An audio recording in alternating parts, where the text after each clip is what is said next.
وما لي لا أعبد الذي فطرني وإليه ترجعون أأتخذ من دونه آلهة أن يردني الرحمن بضر لا تغني عني شفاعتهم شيئا ولا ينقذون إني إذا لفي ضلال مبين إني آمنت بربكم فاسمعون قيل ادخل الجنة قال يا ليت قومي يعلمون بما غفر لي ربي وجعلني من المكرمين وما أنزلنا على قومه من بعده من جند من السماء وما كنا منزلين إذا كانت إلا صيحة واحدة فإذا هم خامدون يا حسرة على العباد ما يأتيهم من رسول إلا كانوا به يستهزئون ألم يروا كم أهلكنا قبلهم من القرون أنهم إليهم لا يرجعون وإن كل لما جميع لدينا محضرون وآية لهم الأرض الميتة وأحييناها وأخرجنا منها حبا فمنه يأكلون وجعلنا فيها جنات من نخيل وأعناب وفجرنا فيها من العيون ليأكلوا من ثمره وما عملته أيديهم أفلا يشكرون سبحان الذي خلق الأزواج كلها مما تنبت الأرض ومن أنفسهم ومما لا يعلمون وآية لهم الليل نسلخ منه النهار فإذا هم مظلمون والشمس تجري لمستقر لها ذلك تقدير العزيز العليم والقمر قدرناه منازل حتى عاد كالعرجون القديم لا الشمس ينبغي لها أن تدرك القمر ولا الليل سابق النهار وكل في فلك يسبحون وآية لهم أنا حملنا ذريتهم في الفلك المشحون وخلقنا لهم من مثله ما يركبون وإن نشأ نغرقهم فلا صريخ لهم ولا هم يوقظون إلا رحمة منا ومتاعا إلى حين وإذا قيل لهم اتقوا ما بين أيديكم وما خلفكم لعلكم ترحمون وما تأتيهم من آية من آيات ربهم إلا كانوا عنها معرضين وإذا قيل لهم أنفقوا مما رزقكم الله قال الذين كفروا للذين آمنوا ونطعم من لو يشاء الله أطعمه إن أنتم إلا في ضلال مبين ويقولون متى هذا الوعد إن كنتم صادقين ما ينظرون إلا صيحة واحدة تأخذهم وهم يخصمون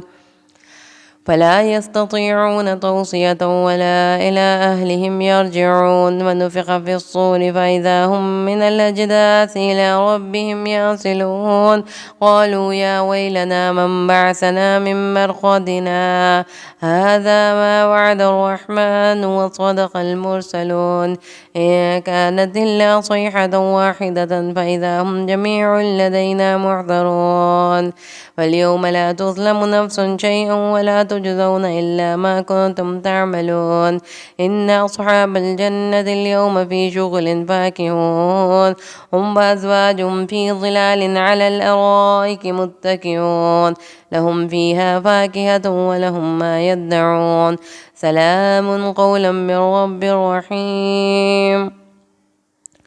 وامتازوا اليوم أيها المجرمون لم أعهد إليكم يا بني آدم ألا تعبدوا الشيطان إنه لكم عدو مبين وأن اعبدوني هذا صراط مستقيم ولقد أضل منكم جبلا كثيرا فلم تكونوا تعقلون هذه جهنم التي كنتم توعدون اصلوها اليوم بما كنتم تكفرون اليوم نختم على أفواههم وتكلمنا أيديهم وتشهد أرجلهم بما كانوا يكسبون ولو نشاء لطمسنا على أعينهم فاستبقوا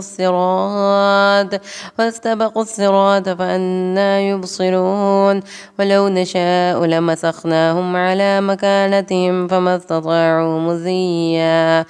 استطاعوا مزيا ولا يرجعون ومن نعمره ننكسه في الخلق أفلا يعقلون وما علمناه الشعر وما ينبغي له إن هو إلا ذكر وقرآن مبين لينذر من كان حيا ويحق القول على الكافرين أولم يروا أنا خلقنا لهم مما عملت أيدينا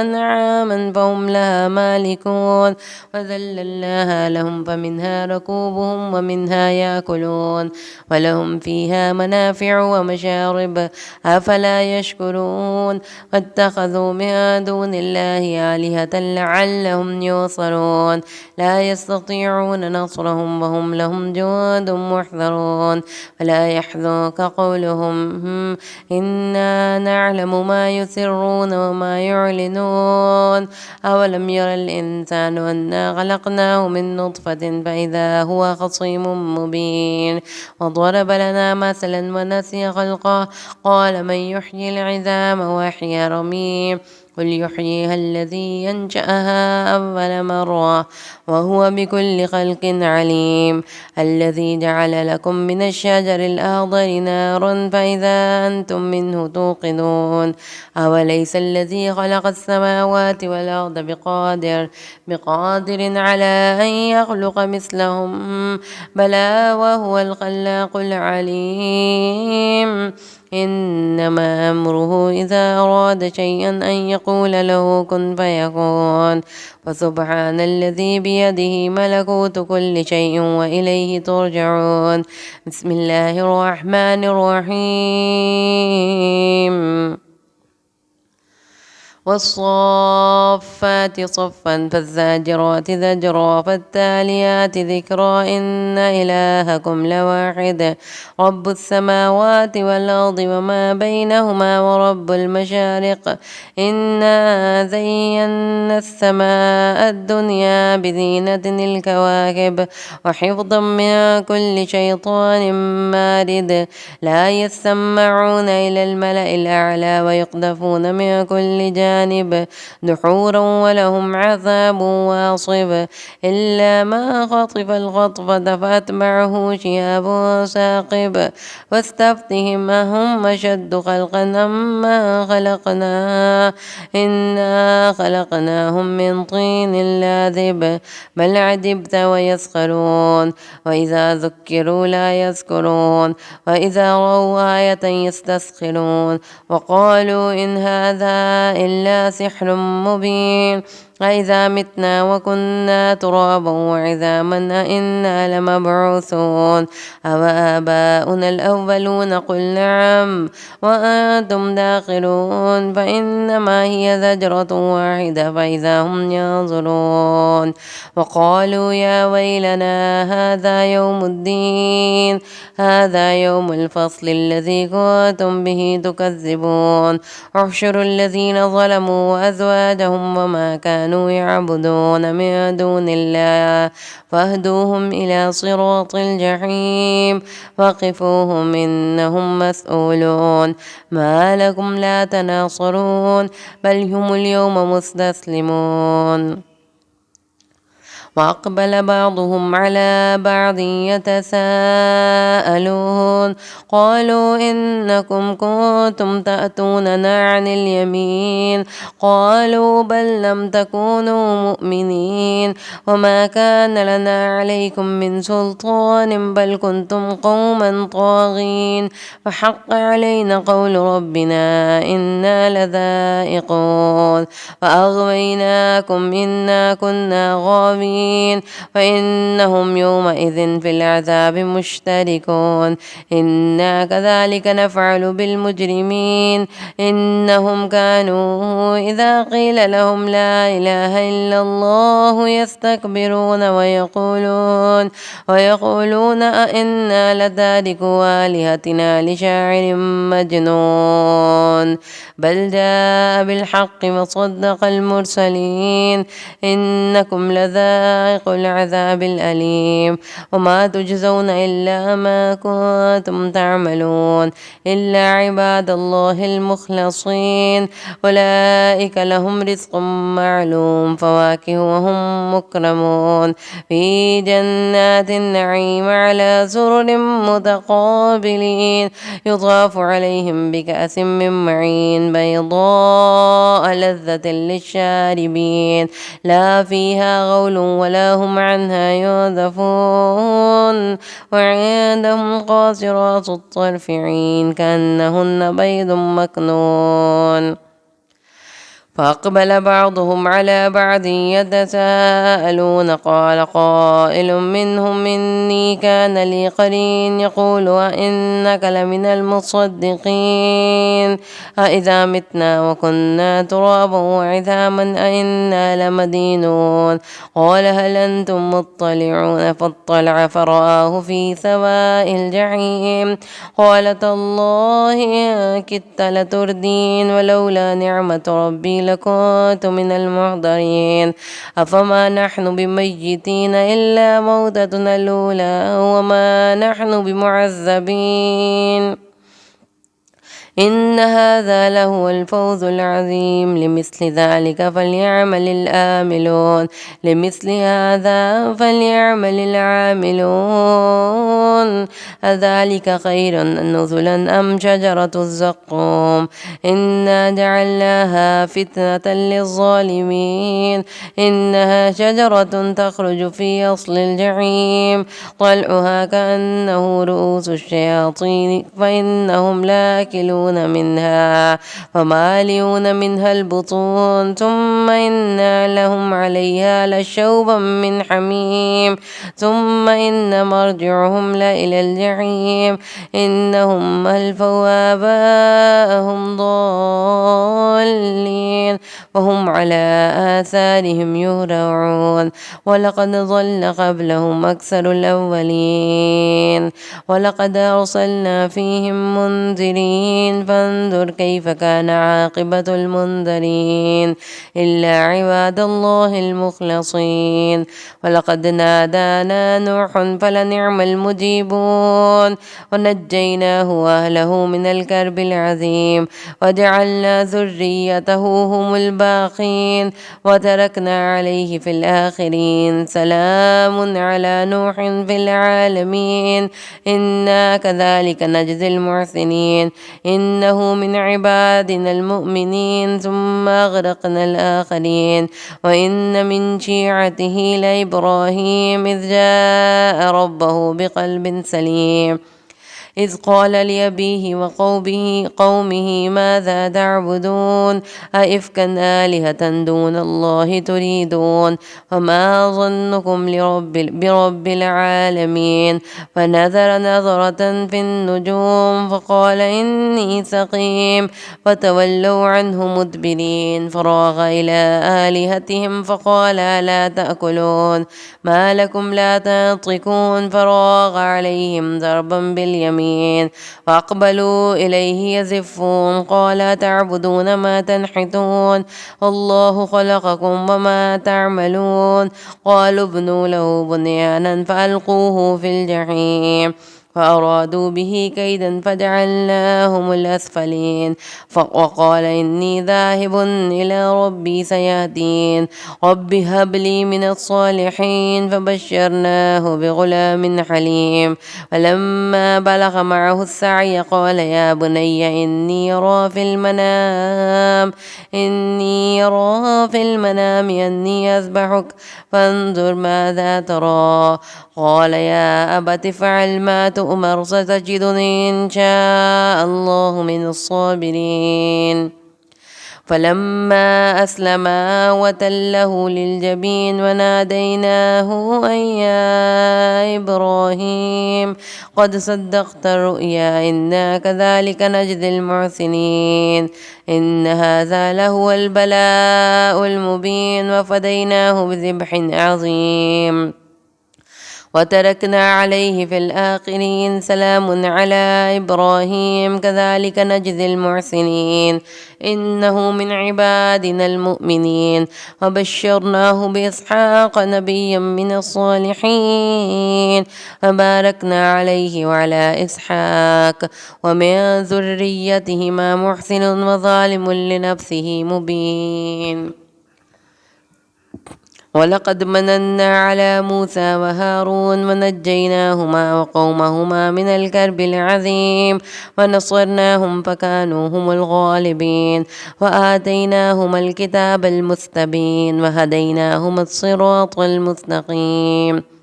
وتركنا عليهما في الآخرين سلام على موسى وهارون إنا كذلك نجزي المحسنين إنهما من عبادنا المؤمنين وإن إلياس لمن المرسلين إذ قال لقومه ألا تتقون أتدعون بعلا وتذرون أحسن الخالقين الله ربكم ورب آبائكم الأولين فكذبوه فإنهم لمهضرون إلا عباد الله المخلصين وتركنا عليه في الآخرين سلام على الياسين إنا كذلك نجزي المحسنين إنه من عبادنا المؤمنين وإن لوطا لمن المرسلين إذ نجيناه وأهله أجمعين إلا عجوزا في الغابرين ثم دمرنا الآخرين وإنكم لتمرون عليهم مصبحين وبالليل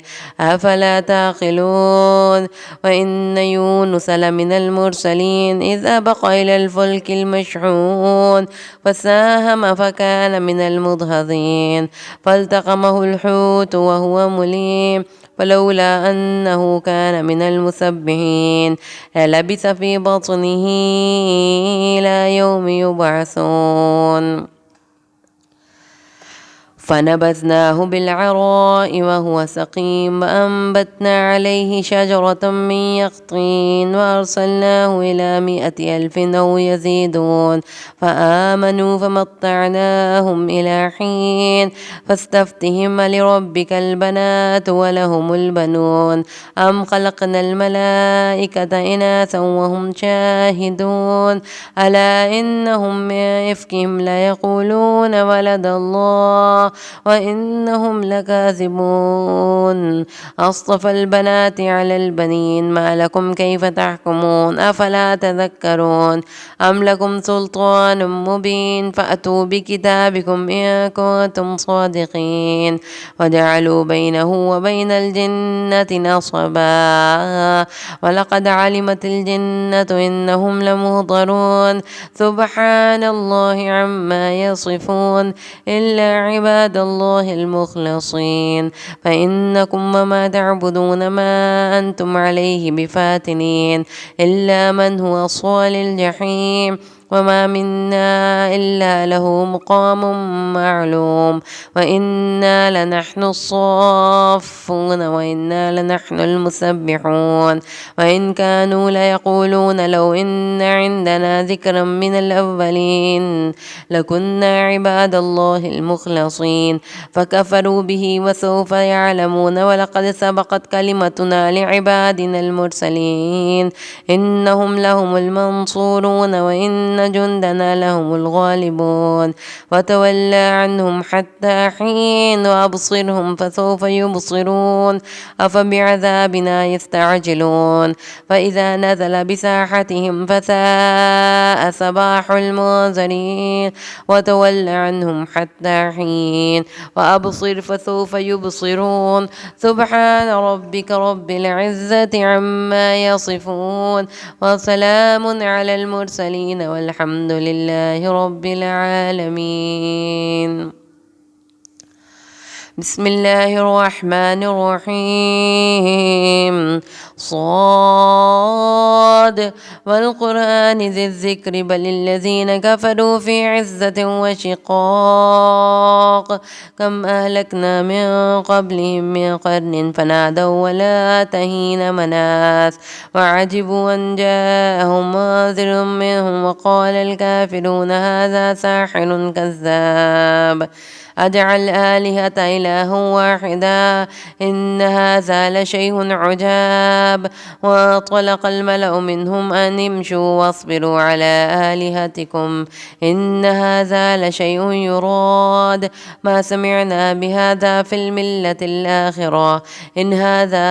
إلا اختلاق أنزل عليه الذكر من بيننا بل هم في شك من ذكري بل لما يذوقوا العذاب أم عندهم خزائن رحمة ربك العزيز الوهاب أم لهم ملك السماوات والأرض وما بينهما فليرتقوا في الأسباب جند ما هنالك مهزوم من الأحزاب كذبت قبلهم قوم نوح وعاد وفرعون ذو الأوتاد وثمود وقوم لوط وأصحاب الأيكة أولئك الأحزاب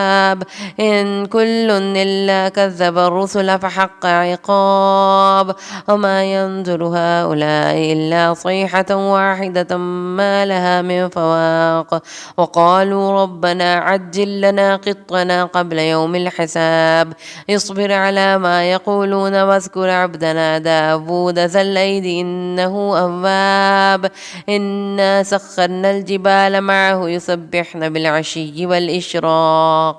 والطير محشورة كل له أواب وشددنا ملكه وآتيناه الحكمة وفصل الخطاب وهل أتاك نبأ الخصم إذ تسوروا المحراب إذ دخلوا على داود وفزع منهم قالوا لا تخف خصمان بغى بعضنا على بعض فاحكم بيننا بالحق ولا تشطط وأهدنا إلى سواء الصراط إن هذا أخي له 99 نعجة ولي نعجة واحدة قال أكفلنيها وعزني في الخطاب قال لقد ظلمك بسؤال نعجتك إلى نعاجه وإن كثيرا من الخلطاء ليبغي بعضهم على بعض إلا الذين آمنوا وعملوا الصالحات وقليل ما هم وظن داود أنما فتناه فاستغفر ربه وخر راكعا وأناب فغفرنا له ذلك إن له عندنا لزلفى وحسن مآب يا داود إنا جعلناك خليفة في الأرض فاحكم بين الناس بالحق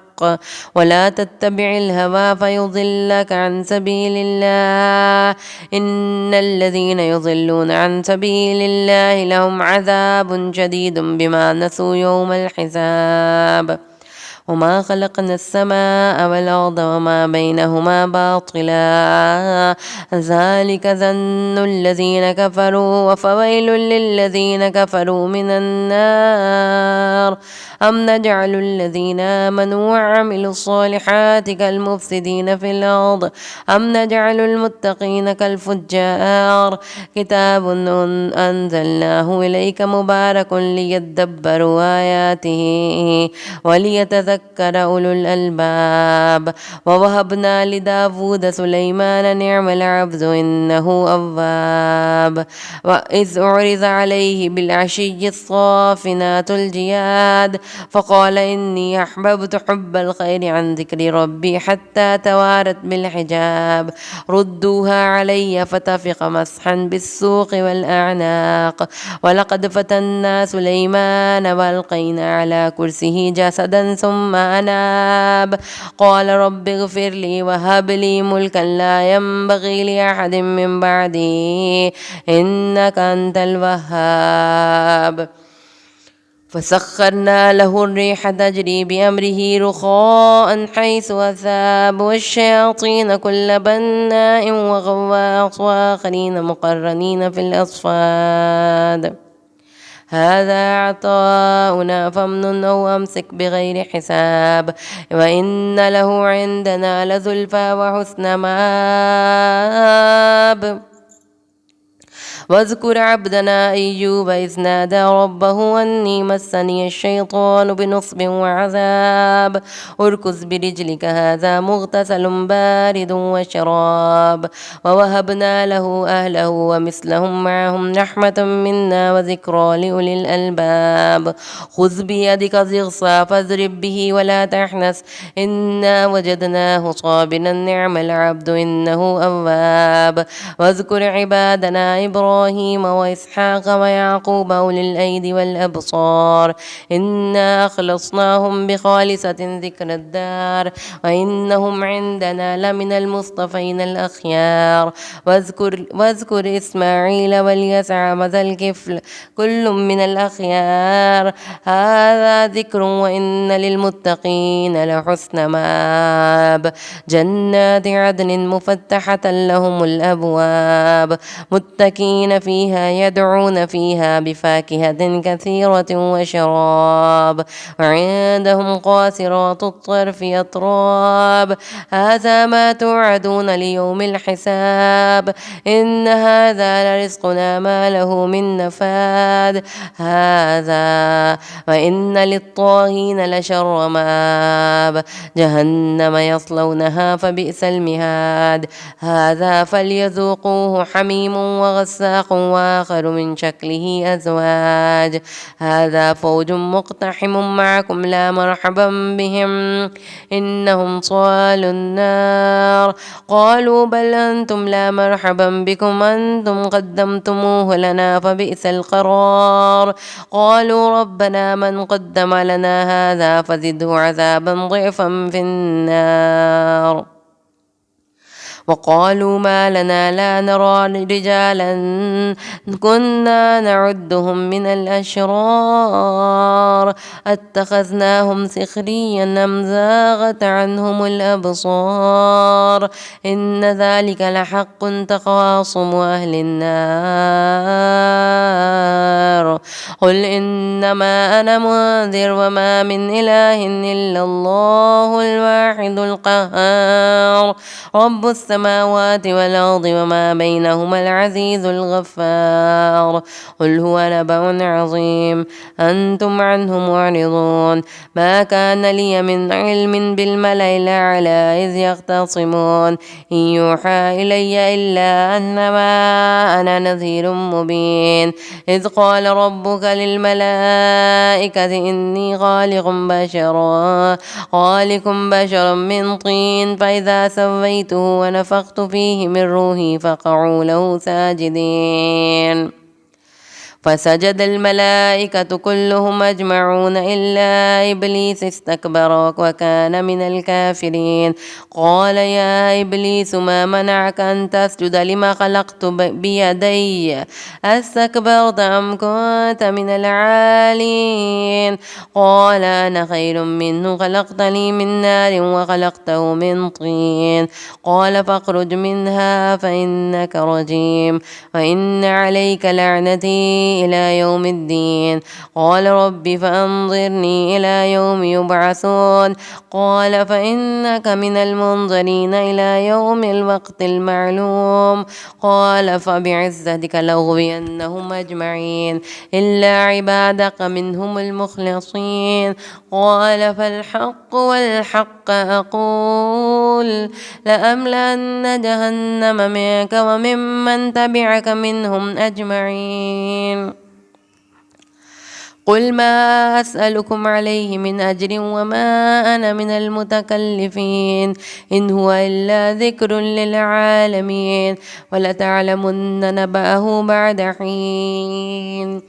بسم الله الرحمن الرحيم تنزيل الكتاب من الله العزيز الحكيم. إنا أنزلنا إليك الكتاب بالحق فاعبد الله مخلصا له الدين ألا لله الدين الخالص والذين اتخذوا من دونه أولياء ما نعبدهم إلا ليقربونا إلى الله زلفى إن الله يحكم بينهم فيما هم فيه يختلفون إن الله لا يهدي من هو كاذب كفار.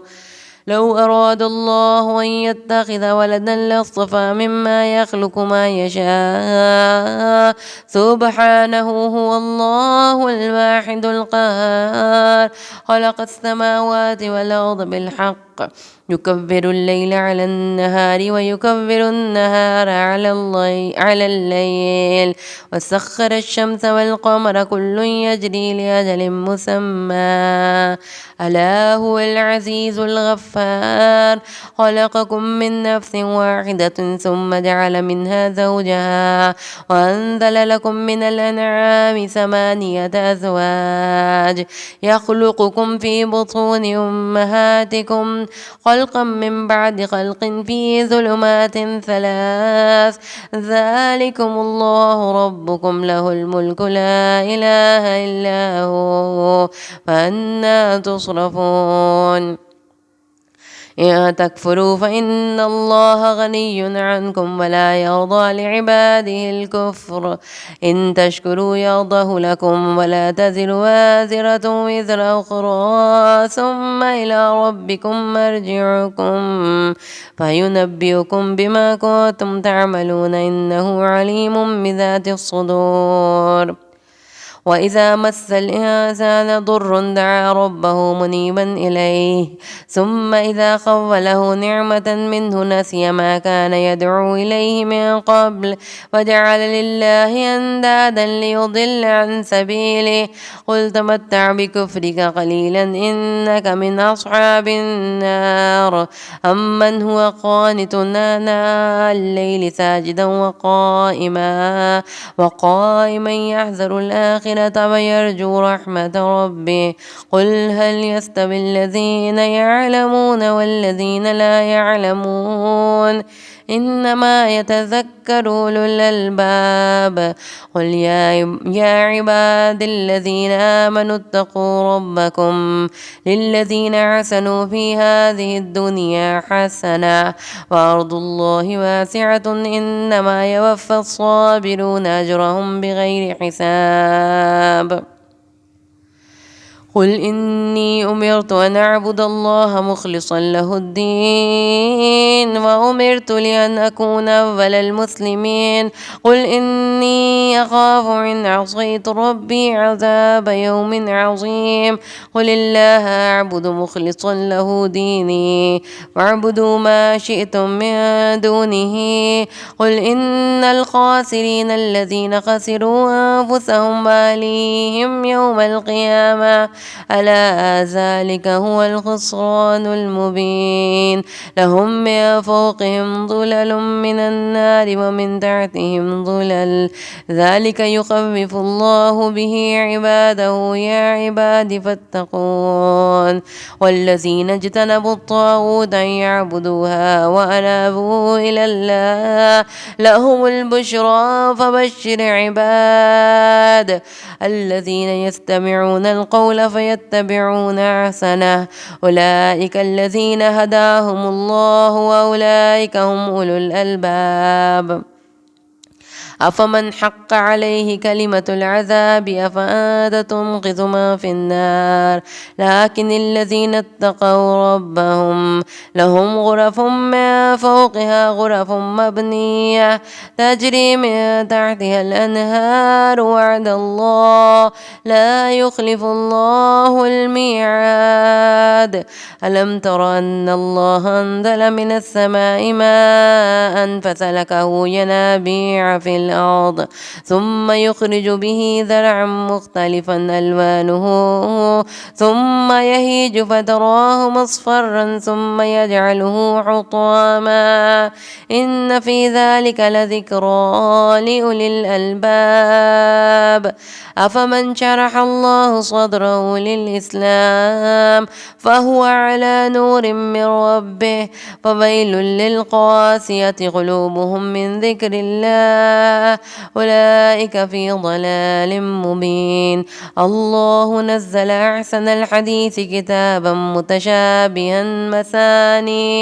مثاني تقشعر منه جلود الذين يخشون ربهم ثم تلين جلودهم وقلوبهم إلى ذكر الله ذلك هدى الله يهدي به من يشاء ومن يضلل الله فما له من هاد أفمن يتقي بوجهه سوء العذاب يوم القيامة وقيل للظالمين ذوقوا ما كنتم تكسبون كذب الذين من قبلهم فأتاهم العذاب من حيث لا يشعرون فأذاقهم الله الخزي في الحياة الدنيا ولعذاب الآخرة أكبر لو كانوا يعلمون ولقد ضربنا للناس في هذا القرآن من كل مثل لعلهم يتذكرون قرآنا عربيا غير ذي عوج لعلهم يتقون